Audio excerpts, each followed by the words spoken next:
변방 목사의 아침 묵상 2023년 11월 15일 수요일 아침입니다. 오늘은 잠언 5장 15절로 23절 말씀을 통해서 아내를 복되게 하라 이런 제목으로 말씀 묵상의 은혜를 나누겠습니다. 어제 중보기도 세미나 오전에 마치고 또 오후에는 김성일 목사님 초청 세미나가 있었고 저녁에는 와디프 개척학교 발표회가 있었습니다. 바쁘게 진행된 하루의 일정 속에서 이 모든 것들을 감당할 수 있어서 감사했습니다. 또 목회사관학교 졸업여행이 또 어제 잘 은혜롭게 마치고 돌아왔습니다. 모든 것에 함께 하신 하나님께 감사를 올려드리고 수고하신 우리 팀원들, 부대표를 비롯한 모든 팀원들에게 진심으로 감사를 전합니다. 어제 와디프 개척학교 발표회가 저녁 늦게까지 진행되었는데 사모님들까지 초청해서 자신의 개척을 처음으로 발표하는 시간을 가졌습니다. 근본에 저도 또 우리 전웅재 담당하는 전웅재 목사님도 바쁨으로 많이 신경 쓰지 못해서 이번 3기 와디프 참석하신 목사님들, 전도사님들에게 참 많이 미안했었습니다. 그런 결과인지 또 참석자도 많지 않아서 4분밖에 끝까지 이수하신 분이 없었습니다.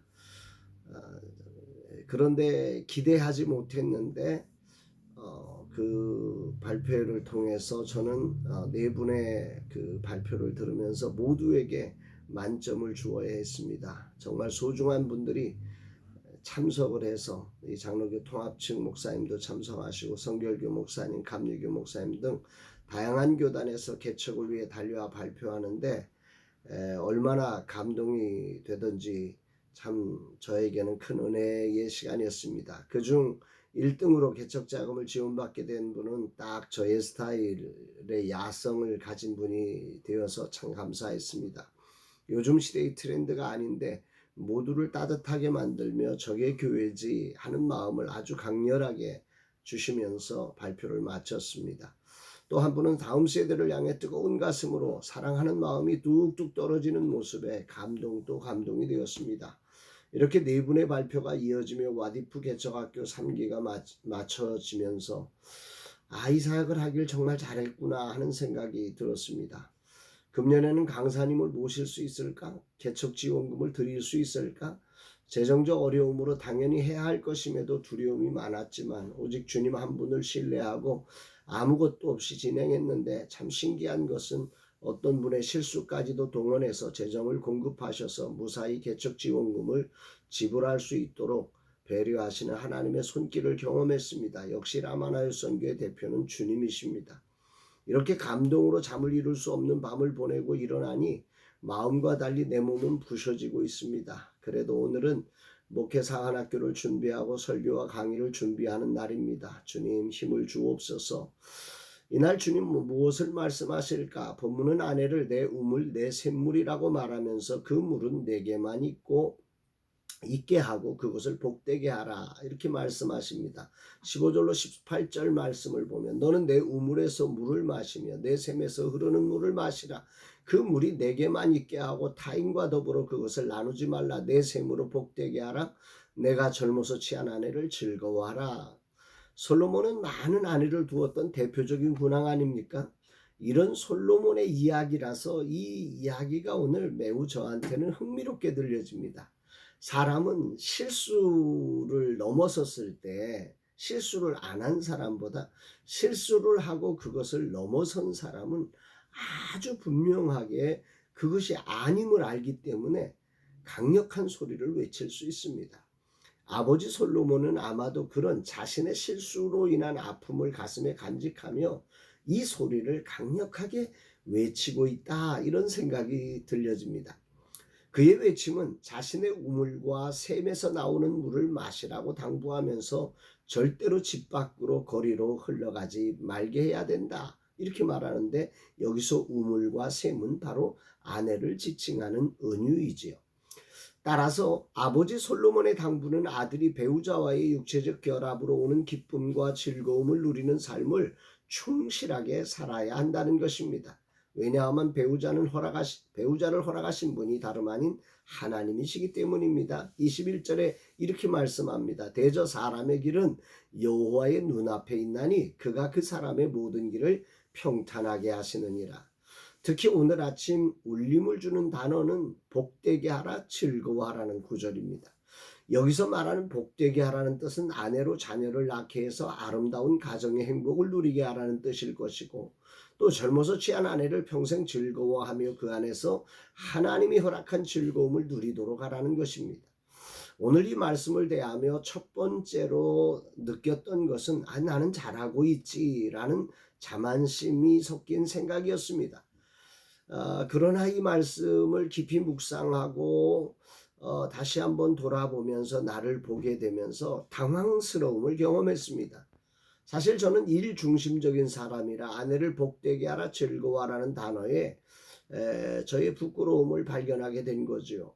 내 삶은 하나님을 사랑하며 하나님을 먼저 하나님 나라와 그의 의를 먼저 구해야 한다고 하는 이런 율법적 강박관념이 저 안에 있음을 발견하게 되었습니다. 모든 것은 하나님이 먼저라서 아내와 자녀와 가정은 늘 다음이었습니다. 분명히 이것이 맞는 것인데 문제는 첫 번째만 있고 그 다음이 없다는 것입니다. 첫 번째에 모든 것을 쏟아부어서 두 번째에는 마음도 힘도 물질도 흘려보낼 것이 없는 그런 삶을 살아왔음을 묵상하게 됩니다. 분명 나는 아내를 소중히 여기고 가정을 정말 소중하게 여깁니다. 나는 깨어진 가정의 아픔을 누구보다 잘 알기에 가정의 소중함에 대해 누구보다 잘 압니다. 그런데 문제는 첫 번째만 있고 두 번째가 없는 삶을 지금껏 살고 있었음을 이 아침에 발견하게 된 것입니다. 그런 내게 내 셈으로 복되게 하라, 즐거워하라는 이 말씀이 큰 울림과 도전을 주는 아침입니다. 하나님을 향한 첫 번째를 위한 아내, 그 첫 번째를 위한 가정, 그 첫 번째를 위한 내 몸으로 저의 삶이 살지 않았을까. 첫 번째를 구별하는 일이 무엇보다 소중하지요. 그러나 첫 번째만 있는 삶은 하나님이 원하시는 삶이 아니었다는 것. 나이가 들어가면서 이 사실을 조금씩 더 확연하게 느끼는 내게 오늘 이 말씀은 더욱더 아주 강력한 울림을 갖고 저에게 들려지는 것 같습니다. 금주간에도 첫 번째만 있는 내 모습의 아내가 가정을 유지하기 위한 불안함을 표현하며 첫 번째에 집중하자고 했던 내 자신이 부끄럽습니다. 첫 번째의 모든 것을 다 던져버리고 두 번째가 없는 내 삶을 주님은 말씀을 통해 진단하시면서 이 조화로움을 회복하기를 말씀하고 계십니다. 내겐 정말 중요한 말씀이면서도 내게 너무 어려운 숙제와 같은 말씀이기도 합니다. 첫 번째이기에 내 모든 것을 쏟아야 하고 최고를 드려야 하기에 전심전력해야 하기에 두 번째가 없는 내 삶, 젊은 시절보다는 많이 조종했다고 생각했는데 오늘 말씀은 이런 나에겐 삶의 진동을 일으켜 아니라고 하시니 정말 당황스럽습니다. 어떻게 조종해야 할지 정말 고민이 됩니다. 주님, 이 종의 아둔함을 말씀을 통해 오늘도 가르쳐 주시니 감사드립니다. 하나님이 보내주신 나의 소중한 셈인 아내를 복되게 하는 삶을 살아내게 하옵소서. 첫 번째와 두 번째의 조화를 가지고 주님이 보실 때 아름다운 가정을 이루어갈 수 있도록 조정되게 하옵소서.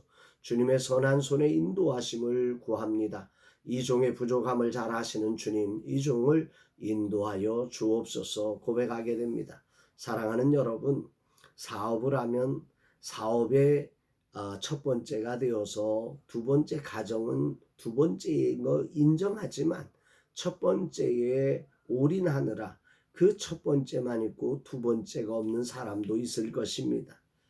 또 어떤 사람은 정말 첫 번째와 두 번째의 우선순위가 가정보다 다 앞서 있어서 가정에게까지 사랑이 돌아가지 못하게 하는 이런 어리석은 모습도 있을 것입니다. 오늘 말씀을 통해서 다시 한번 우리 삶의 아내와 가정을 향한 따뜻한 사랑이 공급되어서 정말 그 셈을 통해서 행복이 솟아나는 거룩한 삶을 회복하는 저와 여러분 모두가 되기를 주의 이름으로 축복합니다. 사랑합니다, 여러분.